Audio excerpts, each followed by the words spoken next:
First off, new podcast in the description, reacting to Pelicans Blazers Game 2, previewing Heat 76ers Game 3, and then talking about Season 1 of Mad Men.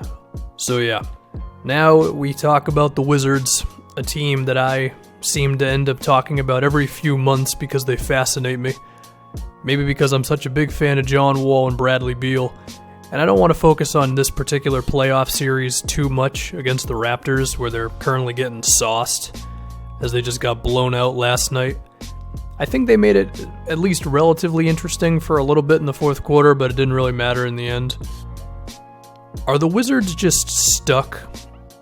Is there not really anything they can do at this point? Are there trades they can make? Are there little moves they can make here and there? Or do they just kind of have to wait out some of these contracts outside of their big three? Well, really big two. I wouldn't consider Otto Porter a big three. I mean, he's big three in terms of contract. But do they just have to wait out for the Mahinmi and the Gortat deals before they can really start making some stuff happen here? Well, you know how I feel about Scott Brooks, and I don't think he should be coaching this team for his X's and O's stuff in his lineups, but I'm going to bank on Scott Brooks being the head coach moving forward for this team. If we're going to look at other things, some things that I've seen on Twitter are the idea of trading either Otto Porter, Bradley Beal, or John Wall. I think among those three guys, the only one who's actually tradable is Bradley Beal, because Otto Porter makes way too much money for how good he actually is. And I know he's got some potential.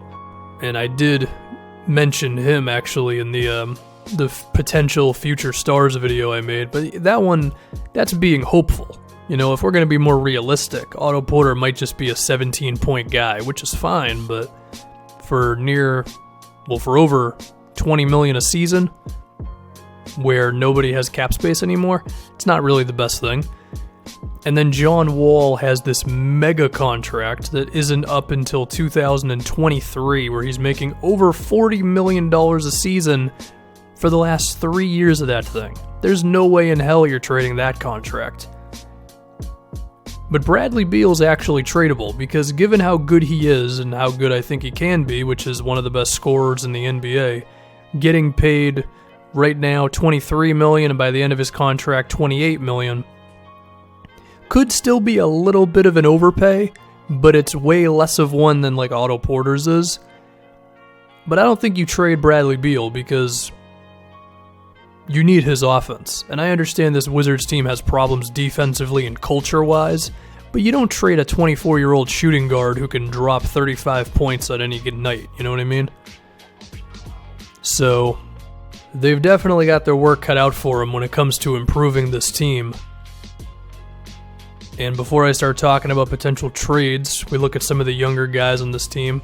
Kelly Oubre is still someone they're going to invest a lot of time into in terms of playing time. He might be another Jeff Green, where the idea of him is better than the actual product. But I would say that there's no real reason to give up on him. And they were good early in the season when he was making his threes. He hasn't made threes almost at all since January. So the dude ain't perfect, but you still got to roll him out there. Satoransky, I mean, he's a quality enough piece of a team, but he's not going to be the guy who changes everything for you. Let's talk about potential moves. You look at Marcin Gortat and Ian Mahinmi, because to me, this team's biggest problem is the center position as well as the power forward spot, but at least Markieff Morris, I would think, is at least better than those two, right? I think the first thing you explore is buying out Mahinmi's contract. He's got 2 seasons left after this one, where he's making, I don't know, $31 million or so. If you were to pay him like $5 million a season, then that would stretch out for about 6 years. Which isn't beautiful to have, $5 million in dead salary on your books. But the important thing that does is it gets you under the luxury tax. And then you can start playing around with your mid-level exception, which could get you a real player. And if we look at what this team needs, which I think is energy, defense, and a better center, then you just look at some of the center free agents, and I'll be honest, it's not like the best thing in the world. But if you could just get someone who can be a real defensive player and also just like a jolt of just newness to this team, I think that could help it out a lot. There is Yusuf Nurkic. That one could be a little bit of a risk just because he's sometimes a bit of a whiner. His time in Denver was not totally well thought of, a lot because of his character, just the way he acted with not getting enough playing time. I mean, that one's interesting. I think he could be a really good screener for John Wall. And Nurkic, he is kind of a high personality guy where he could invigorate some more energy to the team. I think the problem there is just how good of a player really is he. I mean, he puts up 14 and 8, which isn't bad from box score stuff, but I don't know. I mean, he's a better center than Gortat, but I don't know if he's like worlds better. An interesting one would be Dwayne Dedmon, who is not as flashy as maybe anybody who could be available for them, but he's a good defensive center who puts his head down and just makes the right play all the time, right? Now, is he the type of guy who's going to transform the team? No, but if you can go from Gortat to just a good starting center who can play 25 minutes a game, that's quality, I guess. Now, the idea of Gortat maybe coming off the bench or at least playing the same amount of minutes as someone you would acquire, that'd probably be the best way to go about it. There is Kyle O'Quinn on the Knicks.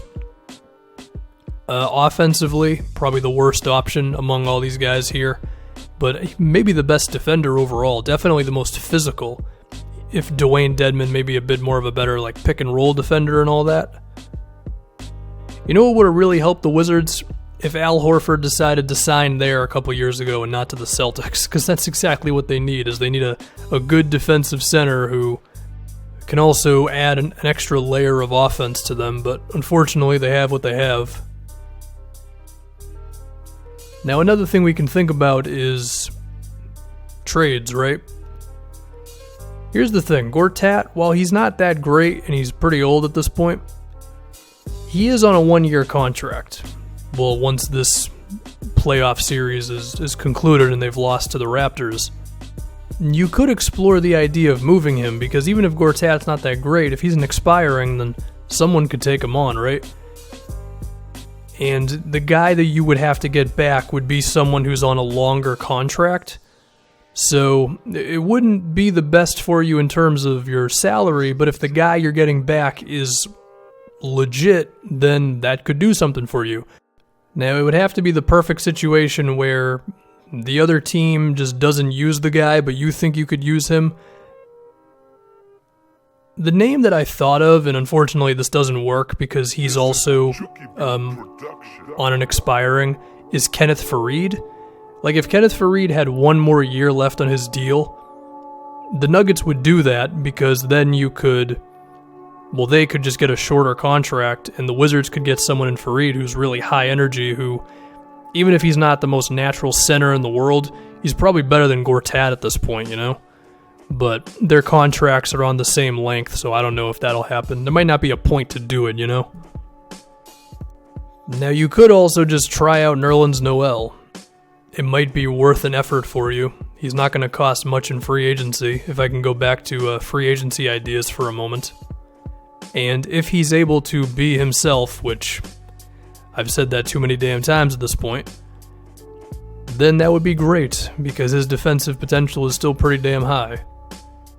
Here's one potential move for you, which has some risk, to the point where it may not be totally worth it, but something like this, Gortat for Cody Zeller, because Zeller's a way better defensive 5 than Gortat is, and he's on a longer contract. And Charlotte may want to go in the direction of shedding salary and all that.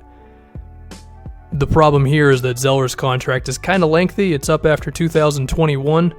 So you'd be locking yourself into him, and then it would become a matter of, do you think he's healthy enough, and do you think he can be that defensive jumpstart that you need? Maybe. And besides him, I can't think of anybody.